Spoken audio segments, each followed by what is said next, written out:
A man rose up in the camp of Israel. He believed he deserved more than he had been given. 250 leaders of Israel joined his cause. Together they stood against the men God had chosen. They marched to Moses and Aaron and said, "You have taken too much upon yourselves.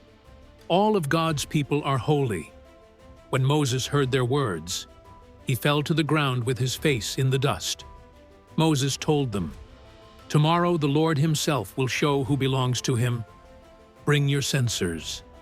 Let God decide." 250 men came forward. Each one held a censer. Each one believed he was worthy. Then the glory of the Lord appeared before all the people. His presence filled the camp. Moses and Aaron fell on their faces. They cried out, "Lord, do not destroy your whole people for one man's sin." Moses warned the people, "Move away from the tents of these men. Do not touch anything that belongs to them." Dathan and Abiram stood at their tent door. They refused to move.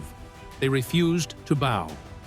Moses spoke his final warning, "If the ground opens and swallows them, you will know that God sent me." The ground beneath them tore open. The earth itself answered. All of Israel ran, crying out in fear, terrified that the earth would take them too. 250 men were gone. Only their bronze censers remained on the ground.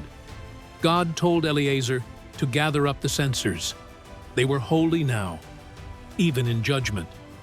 God does not waste what is offered to him. The censers were hammered flat, beaten into a covering. A reminder for every generation: do not rebel against what God has established. The very next day, the people turned on Moses and Aaron again. "You killed God's people," they cried.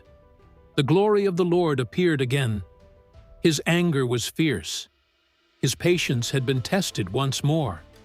Aaron ran. He did not walk.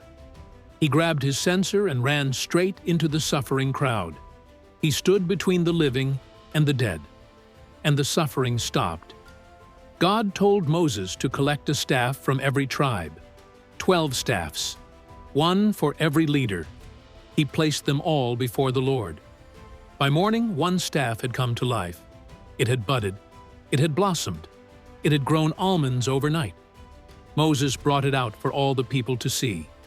The staff of Aaron, still alive, still blooming. God had spoken clearly. God said, "Keep Aaron's staff before the ark. Let it be a sign forever. So the people will stop their complaining and live." God's choice had been confirmed.